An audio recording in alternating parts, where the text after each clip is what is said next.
नकदी गिनते गिनते खराब हो गई मशीनें, रकम 300 करोड़ के पार। कहां है कांग्रेस नेता धीरज साहू का गुप्त खजाना?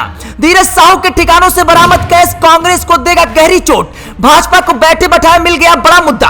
अभी 3 राज्यों के हार के गम से उभरी नहीं थी कांग्रेस, तभी कांग्रेस नेता के घर में इतने करोड़ रुपए मिले कि पूरा देश दंग रह गया। नोटबंदी के बाद मोदी ने जो ऐलान किया था काला धन वापस लाएंगे, किसे पता था कि वो काला धन देश के काले नेताओं की तिजोरियों में कैद है।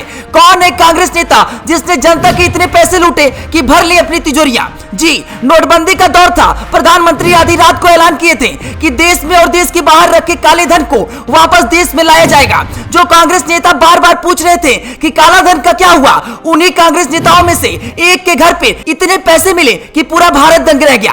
कैश गिनने वाली मशीन खराब हो गई और धीरज साहू के यहाँ इतने करोड़ बरामद हुए कि गिनने के लिए कई घंटे लग गए। छत्तीसगढ़, मध्य प्रदेश और राजस्थान में हाल ही में संपन्न हुए विधानसभा चुनाव में बुरी तरह हारने वाली कांग्रेस अभी निराशा के दौर से उभरी नहीं थी कि झारखंड में उनके राज्यसभा सदस्य धीरज साहू बड़ी मुश्किल में घिरते नजर आ रहे हैं। उनके ठिकानों पर भारी नकदी की बरामदगी ने राज्य में कांग्रेस को हिलाकर रख दिया है। अभी तक की जानकारी के हिसाब से लगभग 300 करोड़ रुपए नगद मिल चुके हैं। झारखंड के पड़ोसी राज्य उड़ीसा स्थित उनके ठिकाने पर आयकर की ये छापेमारी अब तक की सबसे बड़ी छापेमारी का रिकॉर्ड कायम कर रही है। स्थिति यह है कि कोई भी कांग्रेस नेता इस पर बोलना नहीं चाहता।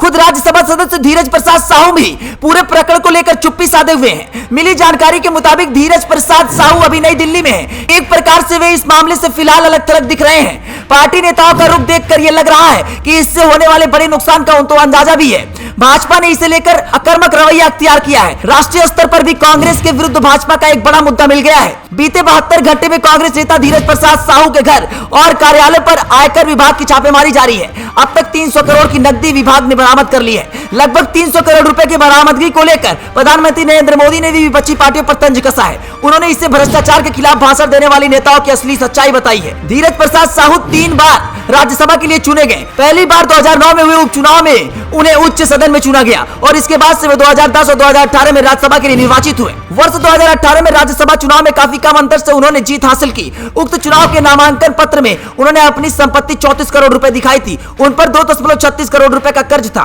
धीरज प्रसाद साहू ने 2 बार चतरा लोकसभा क्षेत्र से चुनाव लड़ा, लेकिन वो हार गए। वो आगामी लोकसभा चुनाव में तीसरी बार भी भाग्य आजमाना चाहते थे। हालांकि ताजा प्रकरण से उनका राजनीतिक करियर बिगड़ सकता है।